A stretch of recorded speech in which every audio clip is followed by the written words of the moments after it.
মন্দির অনন্ত দেবদেবী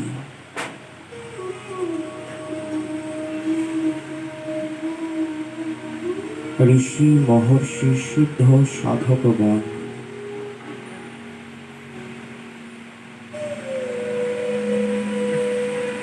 যে যেখানে যেভাবে অবস্থান করে আছেন তাদের রাতুল রাঙাচরণে সর্বকনিষ্ঠ জ্ঞানহীন ভক্তিহীন অধম দিন এই অধম জনের ব্যাসপীঠ থেকে সশ্রদ্ধ প্রণাম। উপস্থিত এবং অনুপস্থিত ভাগবত রসসুধা পিপাসু সকল ভক্তজন, বৈষ্ণবজন, সাধকজন এবং আমার মাতৃমণ্ডলী সমস্ত মায়েদের চরণ কমলে অধম জনের ব্যাসপীঠ থেকে প্রণাম। শুদ্ধ কৃপা কিঞ্চিত করুণা ভিক্ষা রেখে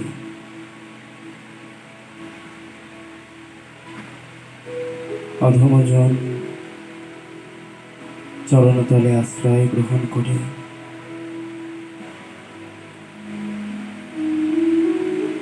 আজকের ভাগবতীয় কথা কীর্তন আনন্দ লীলাময় বিগ্রহায় হেমভ দিব্যোৎসবি সুন্দরায় তস্মৈ মহাপ্রেমরস প্রদানায় চৈতন্য চন্দ্রায় নমো নমস্তে। কলিজন কৃপানিধি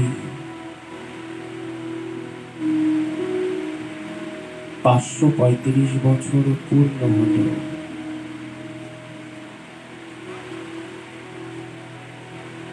সমস্ত কলির জীবের হৃদয়ের মাঝে প্রেম ভক্তি জাগরণকারী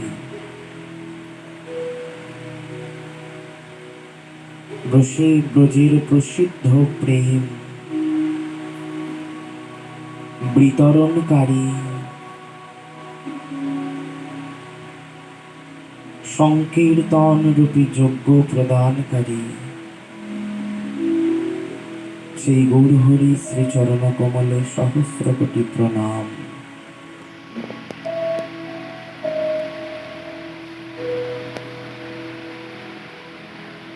আগামী দিন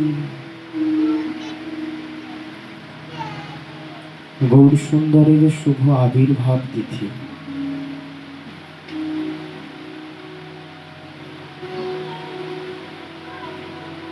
পাঁচশো 35 বছর পূর্ণ হল আমাদের শচীর নন্দন গৌর সুন্দরের মহা আবির্ভাব। যিনি সমগ্র কলির জীবকে উদ্দেশ্য করে বললেন, সমস্ত কলির জীবকে ডেকে বললেন, হে কলির জীব, তোমরা একটু শান্ত হও। শ্রেতাং শ্রেতাং নিত্বাম ক্রিয়তাম ক্রিয়তাম মুদা চিন্ততাম চিন্ততাম তপ্ত পূর্ণ কৃষ্ণ কথামৃতম। এই কলির জীব, তোমরা একটু শান্ত হও,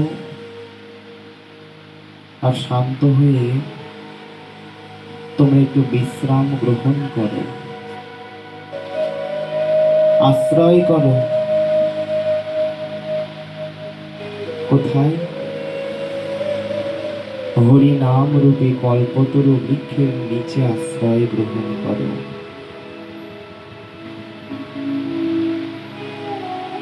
প্রখর রৌদ্রের তাপে পথ চলতি পথিক যেমন তাপিত অঙ্গটা শীতল করবার জন্য, এই তাপিত অঙ্গটা শীতল করবার জন্য বটবৃক্ষের নিচে আশ্রয় গ্রহণ করে,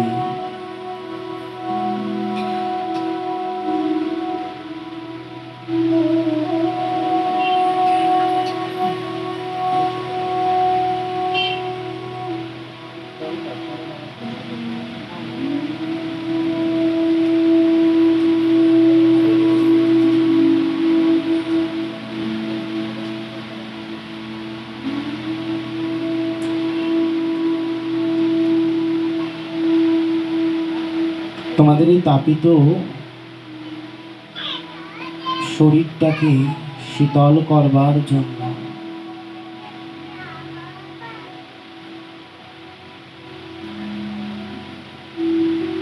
পথচলতি পথিক যেমন তার অঙ্গ শীতলের জন্য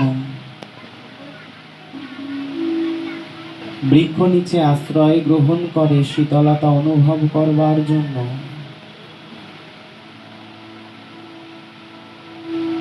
কলিযুগ ভগবান গৌর সুন্দর তিনিও আজ থেকে 510 বছর আগে তিনি বুঝতে পেরেছিলেন কলির জীবের দশাটা কেমন হতে চলেছে। কলির জীবের দশাটা কেমন হবে তিনি জানতে পেরেছেন। তিনি তো অন্তর্যামী ভগবান। জানতে পেরে তিনি বললেন যে তোমাদের ভিতরে এবং বাইরে যে জ্বালার অনুভূতি, প্রখর রৌদ্রের তাপে যেমন সর্ব অঙ্গটা উত্তপ্ত হয়, ঠিক তেমনি সংসার রূপী মরুভূমির পথে চলতে চলতে তোমাদেরও অন্তরটা উত্তপ্ত হয়ে গেছে। তোমাদের ভিতরেও দাও দাও করে দাবানল জ্বলছে। তোমাদের ভিতরে প্রত্যেকের ভিতরে আগুন জ্বলছে, আর সেই জ্বালাটা 3 রকমের। এই জগতের মাঝে কেউ বলতে পারবে না যে আমার ভিতরে কোনো জ্বালা নেই। এই জগতের মাঝে কেউ কখনো জোর দিয়ে বলতে পারবে না যে আমার ভিতরে কোনো জ্বালা নেই, কোনো যন্ত্রণা নেই। প্রত্যেকের ভিতরে একটা জ্বালার অনুভূতি আছে।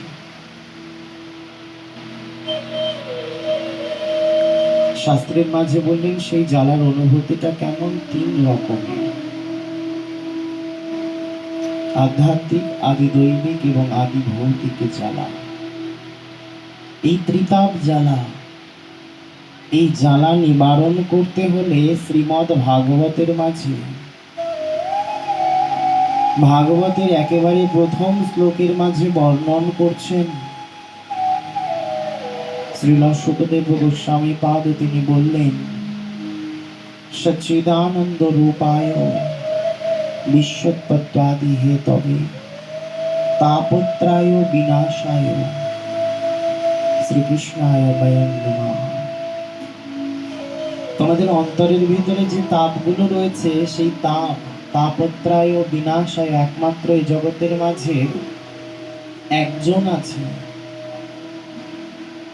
আমরা মনে করি আমরা আধুনিক যুগে বসবাস করি, আমাদের তাপ নিবারণের জন্য, শীতলতা পাবার জন্য আমরা কত কিছু ব্যবস্থা আমাদের জন্য বিজ্ঞান প্রযুক্তির দ্বারা নির্মিত হয়েছে।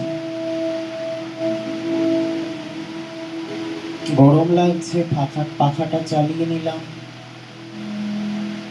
ঠান্ডা অনুভূতি হবে, বাতাস আসবে। তার থেকেও যদি বেশি গরম লাগে, বললো এসিটা অন করে নিয়ে ঘরের ভিতরে বসলাম, সর্ব অঙ্গটা হিম হয়ে গেল। বললেন যদি তার থেকেও বেশি গরম অনুভব হয়, তাহলে ফ্রিজ থেকে কিছু ঠান্ডা পানীয় সেবা করলাম, পান করলাম। বললেন তাতে তো তোমার দেহের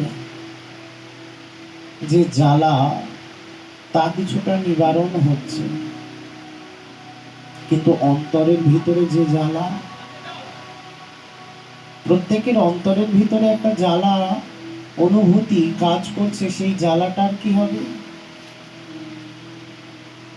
শাস্ত্রের মাঝে বললেন এই যে জ্বালা, এটা হলো 3 প্রকারের জ্বালা, আদি দৈবিক, আদি ভৌতিক এবং আধ্যাত্মিক। এই তিন জ্বালা যদি আমাদের অবসান ঘটাতে হয়, এই জ্বালার থেকে মুক্তি পেতে গেলে আমাদেরকে সবার প্রথমে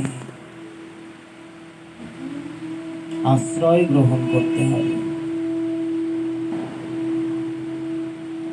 এই তিন জ্বালা কেমন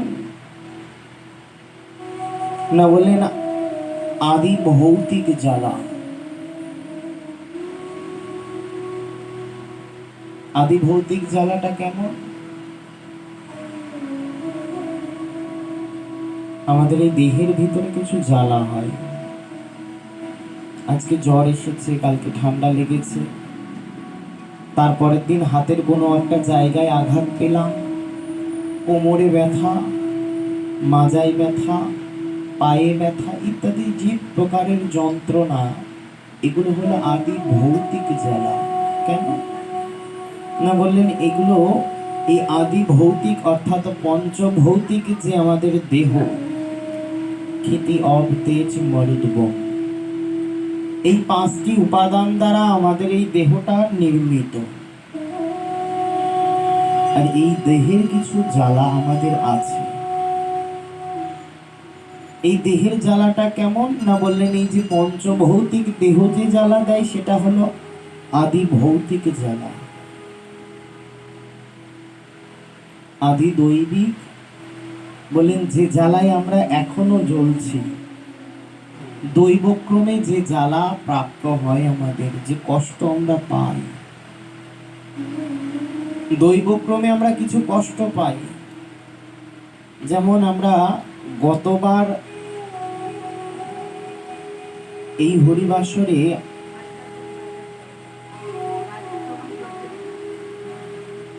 হরিবাসরে আপনাদের চরণ প্রান্তে বসে শেষ হরি কথা হয়েছিল গতবার।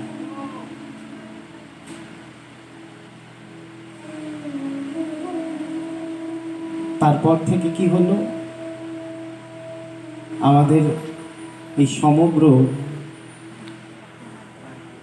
বিশ্বটাকে ছেয়ে গেল একটা দৈবক্রম, একটা কাল ব্যাধি গ্রাস করলো আমাদের সমগ্র বিশ্বটাকে। এটা হলো দৈবক্রমে, কারোর দ্বারা বা কারোর কারণে নয়, দৈবক্রমে এই সমগ্র বিশ্বটাকে গ্রাস করতে চলেছিল। কখনো কখনো দেখবেন ভূমিকম্প হয়, ওটা কেউ ইচ্ছাকৃতভাবে ঘটায় না। আমাদের এই ধরিত্রী মাতা বড় সহনশীল, সবকিছু সহ্য করে। এই ধরিত্রীর উপরে আমরা সামান্য একটু জল পান করবার জন্য আমরা না জানি কত কূপ খনন করছি, তবু কি ধরিত্রী মাতা আমাদের কোনো রকম ভাবে আমাদেরকে দূরে ঠেলে দিচ্ছে না। এই ধরিত্রী মাতার উপরে আমরা কত বড় বড় বিল্ডিং তৈরি করছি আমাদের সুখের জন্য, কত কলকারখানা তৈরি হচ্ছে, কত কিছু হচ্ছে এই ধরিত্রী মায়ের উপরে। আচার্য জগদীশ চন্দ্র বসু বললেন উদ্ভিদের প্রাণ আছে, এই ধরিত্রীরও প্রাণ আছে। উদ্ভিদের মধ্যে যেমন প্রাণ আছে, গাছের যেমন প্রাণ আছে, এই ধরিত্রী এই বসুন্ধরারও প্রাণ আছে। তাহলে আমরা এত অত্যাচার করি, তবুও তিনি আমাদের উপরে একটু আমাদেরকে অবজ্ঞা করে না, আমাদেরকে দূরে সরিয়ে দেয় না। কেন না তিনি বসুন্ধরা, তিনি মা সমান, ধরণী মাতা। তাই তিনি সন্তানদের উপরে কখনো ক্রোধান্বিত হন না, কিন্তু যখন তিনি আর সহ্য করতে পারে না, কি সহ্য করতে, আমাদের এই অত্যাচার, আমরা যে অকথ্য অত্যাচার করছি, এই অত্যাচার যখন সহ্য করতে পারে না, তখনই আসে কি মহাপ্রলয় স্বরূপ ভূমিকম্প। এগুলো হয়তো দৈব। আপনারা এই আসছে বৈশাখ মাসের দিন দেখবেন, প্রখর ঝড় বৃষ্টির দিন বজ্রপাত হয়। সেই বজ্রপাতের দ্বারা কখনো কখনো কারো প্রাণ নাশ হয়। এটা কি? দৈবক্রমে। এটা হলো আদি দৈব, আর বাকি রইল আধ্যাত্মিক। আদি ভৌতিক, আদি দৈবিক এবং আধ্যাত্মিক। এই আধ্যাত্মিকটা আর কোথা থেকে নয়, নিজের কর্মগুণে যে সম্পদ আমরা প্রাপ্ত হই। যেমন কর্ম করবে, সংসারকে আঁকড়ে ধরে সংসার আমার, বিষয় আমার, বৈভব আমার, সন্তান আমার, পুত্র আমার, পরিজন আমার, যত আমার আমার করবে, ঠিক ততটাই তুমি বিপরীত ক্রিয়াস্বরূপ তুমি যন্ত্রণা পাবে। এটা হলো আধ্যাত্মিক। তোমার কর্মগুণে তুমি কিছু ফল পাবে। যদি ভালো করো ভালো পাবে, যদি খারাপ করো তাহলে খারাপ পাবে। সেটা তোমার উপরে নির্ভর করবে। কেউ কখনো দেয় না। কেউ কখনো তোমার কর্মের ফল নিয়ে বসে নেই। তুমি যেরকম কর্ম করবে ঠিক তদ্রূপ ফল ভোগ করবে। তবে ভগবান বললেন, তোমরা শুধু কর্ম করো, ফল যা পাবার তোমাদের সেটা তোমরা পেয়ে যাবে। এই কারণেই ভগবান বলেছে যে তোমরা কর্ম করো, কিন্তু ফলের আশা করো না। কেন না? তোমরা আগে কর্মটা ঠিক করে করতে শেখো। আমরা যা কিছু করি সম্পূর্ণটাই তো নিজের আত্মিক কল্যাণের জন্য, আমাদের নিজেদের কল্যাণের জন্য আমরা কর্ম করি। আমরা কখনো অন্যের কথা ভেবে কিছু করি না, বা দশের কথা চিন্তা করে আমরা করি না। আমরা সবসময় নিজের কথাটা ভেবে আমরা কর্ম করি। কলিযুগ পাবন অবতার গৌরসুন্দর তিনি বললেন, তোমরা শান্ত হও এবং তোমরা আশ্রয় গ্রহণ করো। তোমরা তো চঞ্চল জীব, আমরা কলির জীব বড় চঞ্চল। আমাদের চিত্ত স্থির হয় না।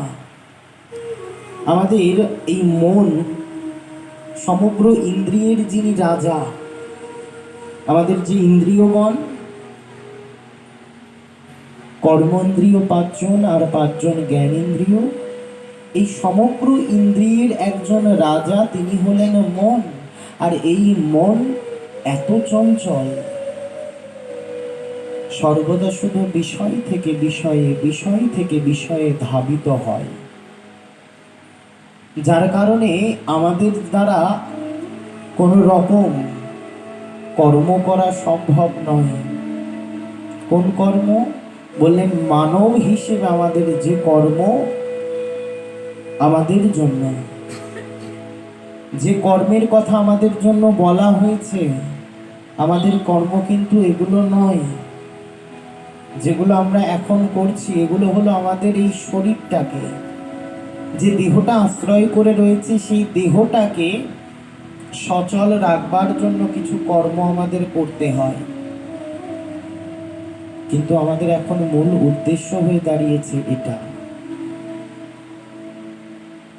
মাতৃগর্ভ থেকে ভূমিষ্ঠ হও, ভূমিষ্ঠ হবার পর মাতৃকোলে বসে ভজন নয়, সাধন নয়, শিক্ষা অর্জন করো, পুঁথিগত শিক্ষা অর্জন করো।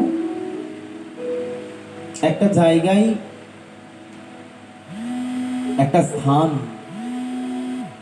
একটা জায়গা প্রাপ্ত করে চাকরি অর্জন করো। তারপরে সন্তান সন্ততি আত্মীয় পরিজন তাদেরকে নিয়ে সুখে বসবাস করো। এটা আমাদের মূল লক্ষ্য হয়ে দাঁড়িয়েছে।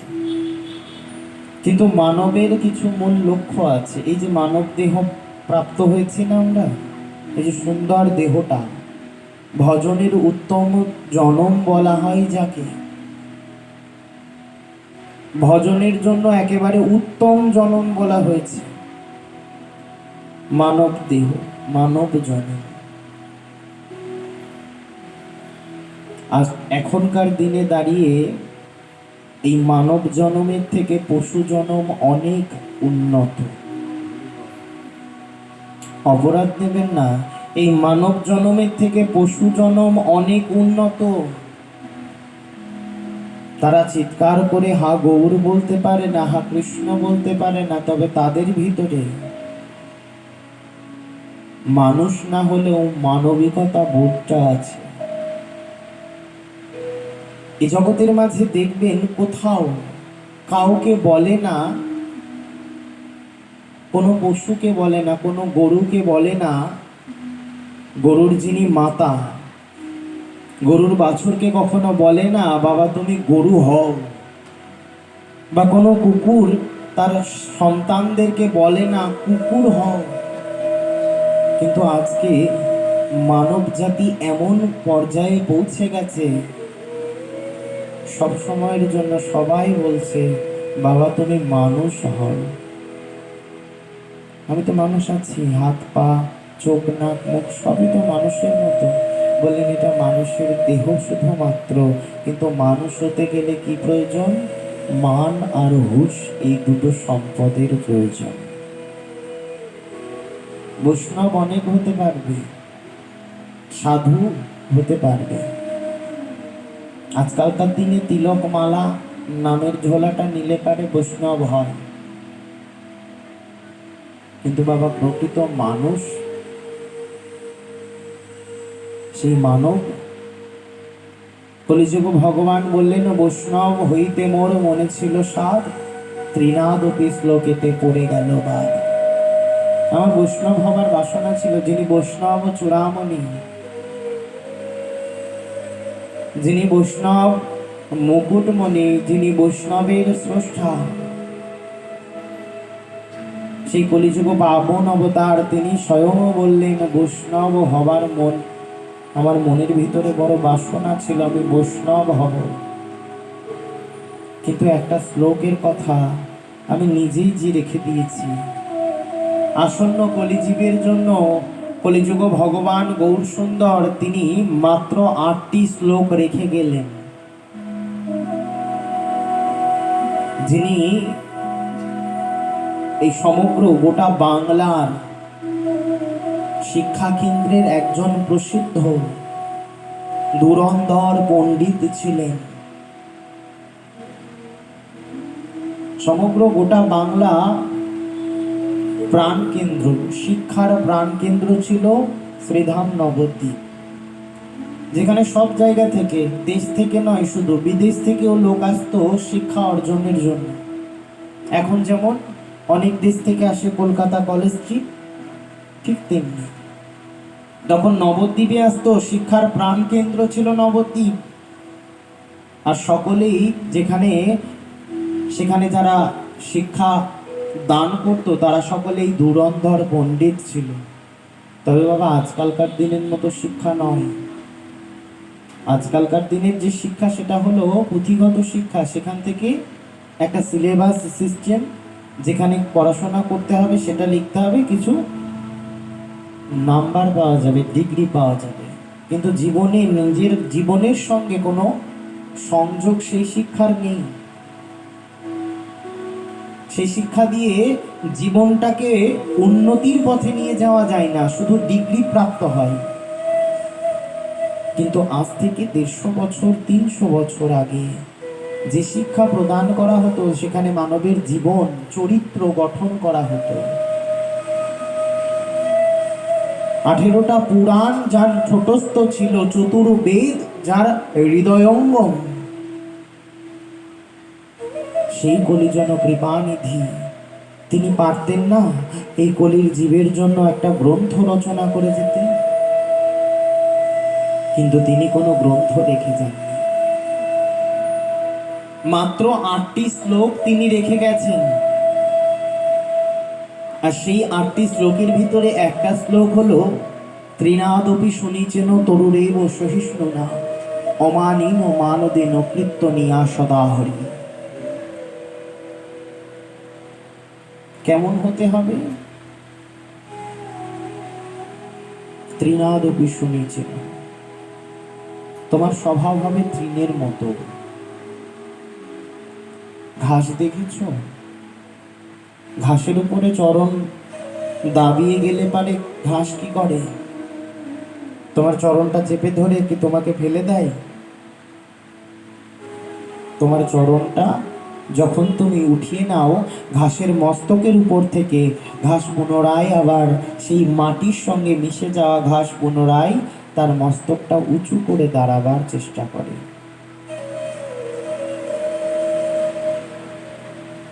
বললেন অমন কোমল হতে হবে, নম্র হতে হবে,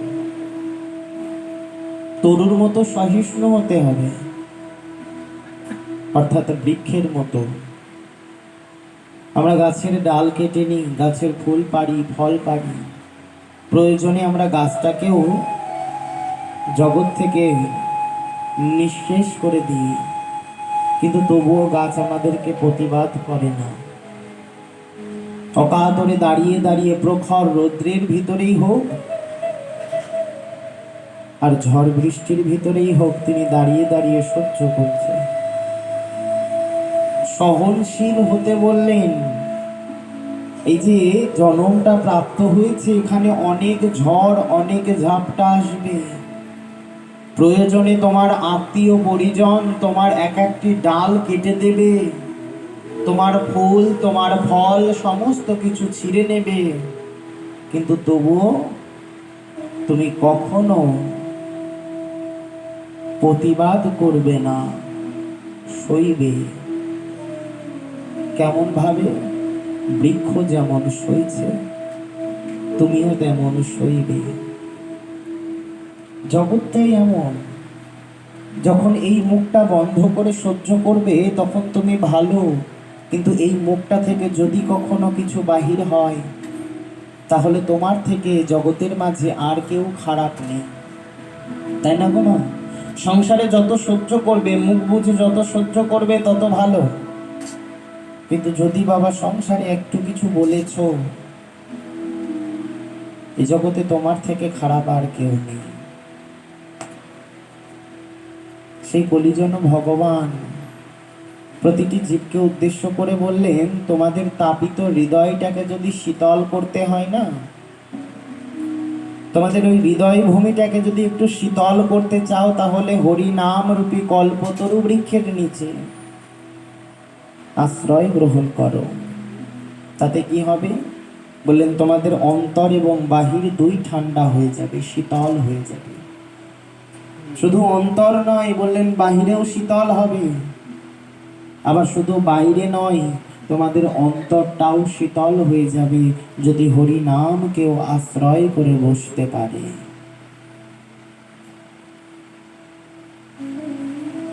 কিন্তু একটা প্রশ্ন, আমাদের প্রত্যেকবার গৌর পূর্ণিমা আসে আমরা গৌরহরির কথা আস্বাদন করি, আর আমরা সকলেই কম বেশি জানি যে গৌরহরি এসেছিলেন হরি নাম দেবার জন্য। আমাদের মতো, আমার মতো জ্ঞানহীন, ভক্তিহীন, অধম পতিত জনকে উদ্ধার করবার জন্য হরি নাম, যে নামে মুক্তির পথ প্রদান করতে পারে, সেই হরি নাম আমাদেরকে দেবার জন্য কলিজন ভগবান তিনি এলেন। কিন্তু গৌর কি শুধু হরি নাম দিতে এসেছে? নাম ছাড়া আর কিছু নয়। এই নাম তো ছিল, সত্য যুগে নাম ছিল, ত্রেতা যুগের মানুষ তারা হরি নাম করত, দাপরে মানুষ হরি নাম করত, তারা হরি নাম করত না? তারাও তো হরি নাম করত। তাহলে আবার কলিযুগের মাঝে হরি নাম দেবার কি প্রয়োজন ছিল? এমন ঘটা করে সবাইকে নিয়ে এসে নদিয়া মাতি হরিনাম দেবার প্রয়োজন ছিল? বললেন হরিনাম